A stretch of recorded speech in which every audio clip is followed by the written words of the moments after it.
কোম্পানিতে বিনিয়োগকারীদের bumper return, অর্থাৎ 17 companies gain more than 20% profit.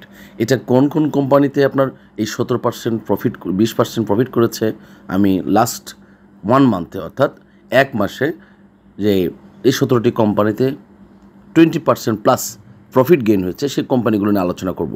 আমাদের কিন্তু একটি স্লোগান ছিল, যে স্লোগানটি নিয়ে আপনারা সবসময় আমাদের পাশে থেকেছেন, অর্থাৎ এই পরিবারের যারা সদস্য, আমি তাদের কাছে এই স্লোগানটা সহ সারা বাংলাদেশে যে সমস্ত ভাই এবং বোনেরা এই ইনভেস্ট মার্কেটে রয়েছেন, আমি সকলের কাছে এই স্লোগানটি পৌঁছে দিতে চাই, নো প্রফিট নো সেল। যদি আমরা এই স্লোগানটাকে স্টাবলিশ করতে পারি তাহলে profit must come to us. But তার আগে সবচেয়ে বেশি যে বিষয়গুলো আমাদের মেনটেন করা দরকার সেটা হচ্ছে যে আমার প্রফিট করার আগে কখন আমাকে ইন হতে হবে, কখন আউট হতে হবে, পাশাপাশি কোন ধরনের কোম্পানিতে আমাকে কখন ইনভেস্ট করতে হবে, এই বিষয়গুলো কিন্তু আমাদের জানা খুবই জরুরি। অনেক সময় আমরা ওভার প্রাইস যখন হয়ে যায় আমরা লোভে বশীভূত হয়ে সেই সময় এন্ট্রি নেই, বাট সেই সময় এক্সিট হওয়ার সময়, যখন এক্সিট হওয়ার সময় তখন যদি আপনি এন্ট্রি নেন তখন কিন্তু আপনাকে বা আপনার পুঁজি আটকে যাওয়ার সম্ভাবনা 90%-এর বেশি থেকে যায়। লাকিলি আপনি প্রফিট গেইন করতে পারেন, বাট আপনি যদি পরিকল্পনা করে বিজনেস করতে চান বা এই স্টক মার্কেট থেকে আপনি প্রফিট গেইন করতে চান তাহলে অবশ্যই আপনাকে সুপরিকল্পিতভাবে পরিকল্পনা করে আপনাকে একটা প্ল্যাটফর্ম দিয়ে এগিয়ে যেতে হবে। আমি অনুরোধ করছি পুরো খবরটির সাথে থাকুন, আপনার এই 10 মিনিট সময় নষ্ট হবে না আশা করছি। এবার সাথে থাকুন। 17 কোম্পানিতে বিনিয়োগকারীদের বাম্পার ফলন, তারিখটা তো আপনি দেখতে পাচ্ছেন। গত 1 মাস যাবৎ দেশের শেয়ার বাজার ইতিবাচক ধারায় চলছে। ইয়েস, গত 1 মাস। আমি কিন্তু এই কথাটা বারবার বলেছি যে যখন থেকে নির্বাচনী রোডম্যাপ, নির্বাচনের গুঞ্জন বা নির্বাচনের প্রতিশ্রুতির একটা সময় দিনক্ষণ নিয়ে বারবার বিভিন্ন media, electronic media, print media আলোচনা চলছে এবং রাষ্ট্রের সর্বোচ্চ পক্ষ থেকে যখন নির্বাচন, পাশাপাশি বহির্বিশ্ব, উন্নত বিশ্ব, আমেরিকা, ইউরোপিয়ান ইউনিয়ন এবং আদার্স যারা আমাদের বন্দি প্রথম কান্ট্রি, তারা যখন একটি ফ্রি, ফেয়ার অ্যান্ড ইনক্রেডিবল ইলেকশনের কথাগুলো নিয়ে আমাদের সাথে আলোচনা হচ্ছে, যখন একটি সম্ভাব্য রূপরেখা বা তারিখ আমরা ডিক্লারেশন পেয়েছি, ঠিক তখনই বিনিয়োগ বাজার একটি ঊর্ধ্বগতি বা ছন্দের মধ্য দিয়ে চলে আসছে। পাশাপাশি আপনারা এটা জানেন যে ইরান এবং ইসরায়েলের যুদ্ধ বাজারকে অনেকটা ক্ষতিগ্রস্ত করেছিল। ঠিক তার আগে ইন্ডিয়া এবং পাকিস্তানের যুদ্ধ বাজারটাকে অনেক বড় একটা ধসের দিকে নিয়ে গেছিলো। আমি খুব আশ্বস্ত করতে চাই এবং আপনারা সকলেই জানেন যে কামিং উইক অর্থাৎ পরবর্তী সপ্তাহে ইসরায়েল এবং গাজা অর্থাৎ হিজবুল্লাহর সাথে যে যুদ্ধটা চলছে সেই যুদ্ধটাও অতি সত্বর পরিসমাপ্তি হবে বলে আমরা বিশ্বাস করি এবং ইউক্রেন এবং রাশিয়ার যুদ্ধ পরিসমাপ্তি হয়ে যাবে। ইউক্রেন এবং রাশিয়ার যুদ্ধ পরিসমাপ্তি হওয়ার মধ্য দিয়ে আমরা জ্বালানি বিষয়ক এবং অন্যান্য অনেক কিছুর বিষয়ে আমরা খুব ভালো একটা পজিটিভ সাইন পাবো, যা বাংলাদেশের বিনিয়োগ বাজারে ভালো একটা প্রভাব পড়বে। আরেকটি কথা আমি একটু হেডলাইনে আলোচনা করতে চাই, তার মধ্য দিয়ে আসছে যেমন চীনের সাথে আমেরিকার একটি বাণিজ্য চুক্তি হয়েছে। এটা কিন্তু অনেক বড় একটা ফ্যাক্টর, যেখানে একটা বাণিজ্য যুদ্ধ থেকে বাণিজ্য চুক্তি হয়েছে। সেই বাণিজ্য চুক্তির মধ্য দিয়ে আমাদের অনেক ফরেন্স কালচার, ফরেন্স রুলস রেগুলেশনে অনেক ডেভেলপ হয়েছে এবং আমরা বাংলাদেশ ব্যাংকের সর্বশেষ তথ্য অনুসারে আমরা প্লাস 30 বিলিয়ন আমরা রিজার্ভ ফরেন ডলারে আমরা উন্নতি হয়েছি। এটা আমাদের দেশের বর্তমানে এই সময়ের জন্য, অর্থাৎ বিশেষ করে পুঁজিবাজারের এই ক্রিটিক্যাল মোমেন্টে আমরা এটা অনেক বড় একটা সাইন হিসাবে দেখছি এবং বাংলাদেশের গভর্নরের সাথে সুর মিলিয়ে বাংলাদেশের বর্তমান অর্থ উপদেষ্টা ডক্টর সালেউদ্দিন আহমেদ তিনি একটি গুরুত্বপূর্ণ কথা বলেছেন যে সঞ্চয়ে যদি সুদ হার বাড়ানো হয় তাহলে ব্যাংকে কেউ টাকা রাখবে না, অর্থাৎ ব্যাংককে তিনি খুব হাই প্রায়োরিটি দিচ্ছেন। আপনারা জানেন এর আগে দুর্বল ব্যাংকগুলোকে তিনি সবল করার জন্য এবং বারবার তিনি বলেছেন ব্যাংক খাতকে কখনোই দুর্বল রেখে দেশের অর্থনীতি কখনোই ডেভেলপ হবে না। সুতরাং ব্যাংক খাত নিয়ে আপনাদের ভিডিও করেছি এবং খুব তাড়াতাড়ি আরেকটি ভিডিও করবো। আমরা এই আলোচনায় চলে আসি, সময় আর বেশি নেব না। আলোচনার মধ্য দিয়ে আসলে একটার পর একটা আলোচনা চলে আসে, ইট ইজ লিঙ্কড, আপনার সাথে একটা আলোচনা সম্পৃক্ত। সো এই অ্যানালাইসিস মানেই শুধুমাত্র এই গ্রাফ, ক্যান্ডেলস্টিক এসব দিয়ে বাংলাদেশের এই বিনিয়োগ বাজার অ্যানালাইসিস চলে না। বাংলাদেশের অ্যানালাইসিস চলে তথ্যভিত্তিকের উপরে। বাংলাদেশ অ্যানালাইসিস কাজ করে কখন কোন কোম্পানি কোন দিকে টার্ন নেবে তার কি নিউজ বেস করে, এবং আমরা কোন নিউজটা হচ্ছে ইয়েলো নিউজ, কোন নিউজটা রাইট নিউজ, কোন নিউজটা আমাদেরকে বিনিয়োগ বাজারকে গতিশীল করবে, কোন নিউজটাকে নেতিবাচক ইতিবাচক, এই ধরনের ফ্যাক্টরগুলো কিন্তু বাংলাদেশের বিনিয়োগ বাজারে কাজ করে। কোনো ক্যান্ডেলস্টিক, প্যারামিটার, বেঞ্চমার্ক এসব বাংলাদেশের বিনিয়োগ বাজারে কাজ করে না, কারণ আমরা এসব ফলো করি না। আমাদের ম্যাক্সিমাম ইনভেস্টর আছে যারা শোনা কথা ইনভেস্ট করে, আরেকজনের মোটিভ নিয়ে বা আরেকজনের পরামর্শ নিয়ে ইনভেস্ট করে। সেলফ ডিসিশনে খুব কম সংখ্যক ইনভেস্টর রয়েছে বাংলাদেশের বিনিয়োগ বাজারে যারা ইনভেস্ট করে। সুতরাং আমি চলে আসি মূল আলোচনায়। দুঃখিত, ইতিমধ্যে গত 3 জুন ঢাকা স্টক এক্সচেঞ্জের প্রধান সূচক ছিল 4,664.79 পয়েন্ট, যা বৃহস্পতিবার 3রা জুলাই বেড়ে 4,894 অর্থাৎ দাঁড়িয়েছে। এই মাসে সূচক বেড়েছে 229.27 পয়েন্ট, যা বাজারে শক্তিশালী ঊর্ধ্বমুখী প্রবণতাকে নির্দেশ করে। এই কথাটা কিন্তু খুবই গুরুত্বপূর্ণ, যা শক্তিশালী প্রবণতাকে নির্দেশ করে। 229 পয়েন্ট গত মাসে প্লাস মাইনাস হওয়ার পর এটা পজিটিভ হয়েছে। This is very good sign. বাজারে এই অনুকূল পরিস্থিতিতে শেয়ার বাজারে তালিকাভুক্ত 17টি কোম্পানি বিনিয়োগকারীরা 20% বেশি মুনাফা অর্জন করেছেন, যা ডিএসইসির বাজার পর্যালোচনায় উঠে এসেছে। এই প্রতিষ্ঠানগুলো বিনিয়োগকারীদের জন্য উল্লেখযোগ্য মুনাফা সুযোগ করে দিয়েছে। বাজার সংশ্লিষ্টরা বলছেন, শেয়ার বাজার সূচক বাড়লেও বড় মূলধনী কোম্পানির কারণে সূচক বেড়েছে। সার্বিকভাবে তালিকাভুক্ত কোম্পানির দাম তেমন একটা বাড়েনি। এমন পরিস্থিতিতে মাসের ব্যবধানে 20% মুনাফা বিনিয়োগকারীদের বাম্পার রিটার্ন দিয়েছে। বাম্পার রিটার্নের প্রতিষ্ঠানগুলো হলো Desh garments, Indo Bangla pharma, central insurance, Yeakin polymer, Islami bank, Rahima foods, Safko spinning, legacy footwear, Rupali bank, national tubes, Asiatic laboratories, union capital, ম্যাগনাপেড, style craft, Desh general insurance, SEML lecture fund and prime textile. প্রিয় বন্ধুরা, আমি এই জায়গাটা একটু থেমে যাব। এখানে আপনাদের সাথে একটু আলোচনা করে নেই যে বাম্পার রিটার্নের প্রতিষ্ঠানগুলোর মধ্যে আমাদের টপ লিস্টেড অর্থাৎ টপ 20 এবং টপ 7-এ, যেটা আমি আপনাদেরকে বলেছিলাম ফর দ্য নেক্সট 10 days, দেখুন কতগুলো কোম্পানি আছে। এটা আপনারা আমরা আগে ভিডিও যারা দেখেছেন বা এই পরিবারের যারা নিয়মিত ভিডিও দেখেন তারা অবশ্যই বুঝতে পেরেছে প্রায় 5 থেকে 7টা কোম্পানি, আমাদের এই 17টার ভিতরে 7টা কোম্পানি রয়েছে, যেখানে আমরা টপ 7 কোম্পানি দিয়েছিলাম যে আপনার নেক্সট 10 days-এর জন্য, বা আপনার just keep in your eyes, যে চোখ রাখুন এই কতগুলো কোম্পানি আমরা টপ 20 দিয়েছি। এবং আমি আপনাদেরকে আরেকটি বিষয় আপনাদের খুব জানাই যে আমাদের আরও বেশি কিছু কোম্পানি যেগুলো খুব মানে টাইম লাইনে আসছে, যেটা একদম খুব আমি যেটা বলবো যে একটি দর বৃদ্ধির খুব কাছাকাছি চলে এসেছে, আমরা সেই জায়গায় কিন্তু দাঁড়িয়ে রয়েছি। সুতরাং আপনারা কেউ হতাশ হবেন না বা আপনাদের হতাশ হওয়ার কোনো সুযোগও নেই। সবচেয়ে গুরুত্বপূর্ণ বিষয়টা হচ্ছে আমরা কোনো আইটেমের পিছু দৌড়াবো না, আমরা আইটেম তৈরি করি।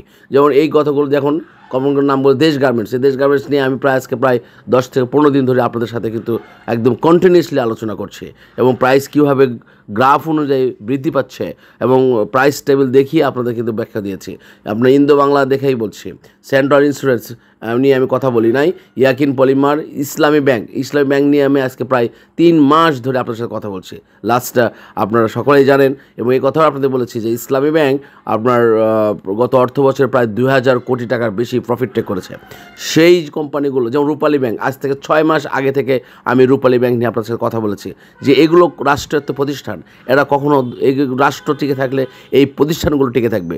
বাংলাদেশের ম্যাক্সিমাম অর্থ লেনদেন হয় এই রূপালী ব্যাংক, সোনালী ব্যাংকের মাধ্যমে। সুতরাং এই ব্যাংকগুলো কখনোই আপনাকে পুঁজি খাইয়ে ফেলবে না, বাট বিনিয়োগ করার সময় আপনাদেরকে অবশ্যই খুব ম্যাটিকুলাস ডিজাইন করে আপনার ইনভেস্ট করতে হবে, খুব সুপরিকল্পনা করে আপনাকে ডিজাইন করে আপনাকে ইনভেস্ট করতে হবে। কারণ হঠাৎ করে আপনি ইনভেস্ট করবেন, সব টাকা একবারে কিনে আটকে যাবেন আর আপনি বাজারকে দোষ দেবেন, এমন কিন্তু না। দেখুন এই মন্দের সময়ও এই যে খারাপ একটা খরা চলছে, গত মাসে তারা এই সমস্ত কোম্পানিগুলোর ইনভেস্টর যারা ইনভেস্ট করেছেন আপনার 20%-এর বেশি তারা প্রফিট করেছেন। সুতরাং এই দেখুন national tubes, Asiatic laboratories, union capital, ম্যাগনাপেড, style craft and Desh general insurance, এবং আরও কিছু কোম্পানি রয়েছে যেগুলো করেছে, এখানে তালিকায় নেই, আরও কিছু কোম্পানি করেছে, কিন্তু নিউজ করার সময় তারা যারা এই ধরনের নিউজ করে তারা কিছু কিছু আপনার ক্রিয়েটিভ নিউজ করেন, কিছু কিছু আপনার ফোর্সি নিউজ করেন, কিছু রিকোয়েস্ট নিউজ করেন যে হয়তো এর মধ্যে অনেকের একটা কোম্পানি ঢুকিয়ে দিয়েছে যে আপনি এই কোম্পানিটা আপনি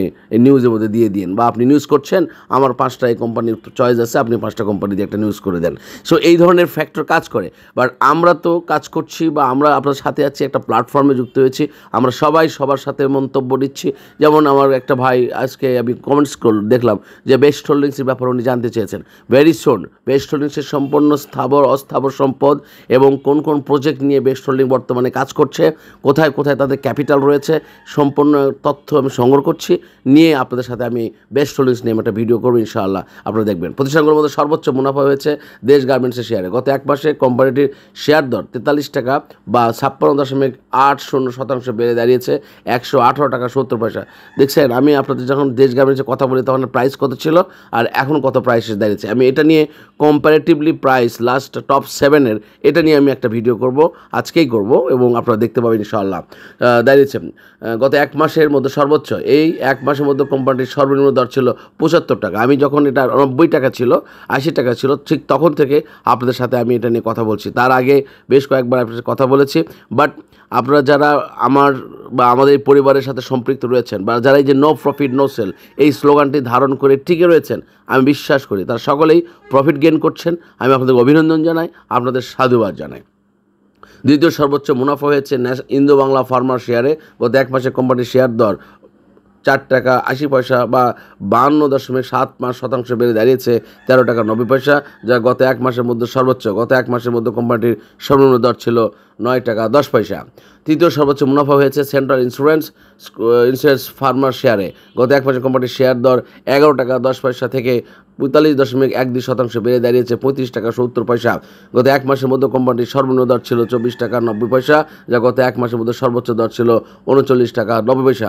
মুনাফা পাওয়ার মধ্যে প্রতিষ্ঠানগুলোর মধ্যে রয়েছে ইয়াকিন পলিমার 4 টাকা 60 পয়সা বা 44.66%, ইসলামী ব্যাংকে 10 টাকা 70 পয়সা বা 32.04%, রহিমা ফুডসের 16 টাকা 40 পয়সা বা 24.40%, সাফকো স্পিনিং 2 টাকা 30 পয়সা বা 24.21%, লিগাসি ফুটওয়ার 10 টাকা 80 পয়সা বা 22.83%। লিগাসি ফুড নিয়ে আপনাদের সাথে একটা কথা বলেছি যে চায়নাতে এই লিগাসি ফুটওয়ার থেকে তারা শু নেবে, এরকম একটা চুক্তিবদ্ধ হয়েছে। So keep in your mind, okay, keep in your mind this one. So Rupali ব্যাংকে আমি কথা নিয়ে আলোচনা করেছি, ন্যাশনাল টিউবস আমি আলোচনা করেছি, এবং এশিয়াটিক ল্যাবরেটরি 60 টাকা 30 পয়সা বা 22.26%, ইউনিয়ন ক্যাপিটাল এটা কিন্তু নো ডিভিডেন্ড দিয়েছে, হ্যাঁ গতকাল নো ডিভিডেন্ড দিয়েছে, এবং দর বৃদ্ধি পেয়েছে ঠিক আছে, বাট এটা কিন্তু নো ডিভিডেন্ড ডিক্লেয়ার করেছে।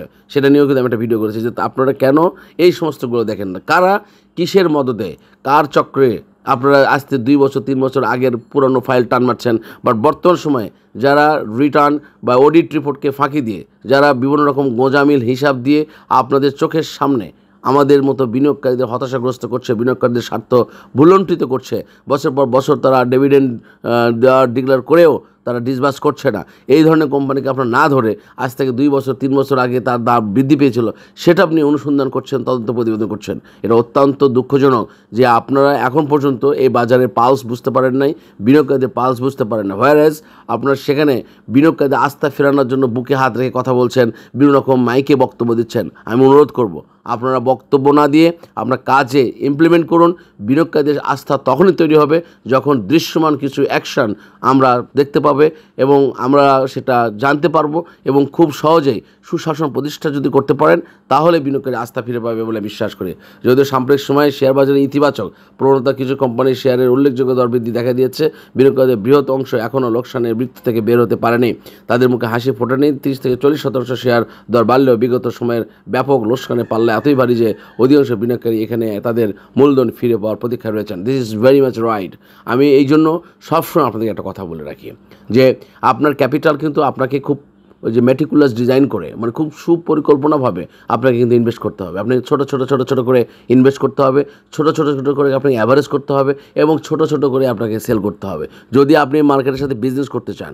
আর যারা বড় শর্ট বা বড় গেমলার বা বড় ইনভেস্টর বা তারা এরকম এই মার্কেটের 10, 20, 50, 1 কোটি 10 কোটি টাকা পড়ে থাকলে তাদের কিচ্ছু যায় আসে না। তারা রাস্তায় কফিন মিছিলও করে না, তারা আপনার স্লোগান করে না বা তারা ওই চেয়ারম্যানের পদত্যাগের জন্য চেয়ার ধরে টানাটানি করে না, তারা মাঝখানে গোল মেরে চলে যায়। ওদের কথা নিয়ে আলোচনা করার কিছু নেই। বাট আমি আলোচনা করি সবসময় যারা আমরা এই বিনিয়োগ বাজারের উপর অত্যন্ত প্রত্যক্ষ পরোক্ষভাবে নির্ভরশীল, যারা আমরা এই মার্কেটে বিজনেস করে অনেকটা নিজের খরচ মেনটেন করার চেষ্টা করি, যাদের লিমিটেড ক্যাপিটাল, আমি তাদেরকে অনুরোধ করছি যে আপনারা অবশ্যই এন্ট্রি নেওয়ার সময়টা আপনাকে ঠিক করতে হবে। আমরা কিন্তু একটা সবচেয়ে বেশি ভুল করি, যখন আমার এন্ট্রি নেবার সময় তখন আমরা সেল করি, আর যখন সেল করার সময় তখন আমরা কিন্তু এন্ট্রি করি। সো এই জায়গা থেকে আমরা সরে আসতে হবে। এখন অনেকেরই প্রশ্ন থাকবে যে ভাই আমি কীভাবে বুঝবো কখন এন্ট্রি নিতে হবে এবং কখন সেল করতে হবে।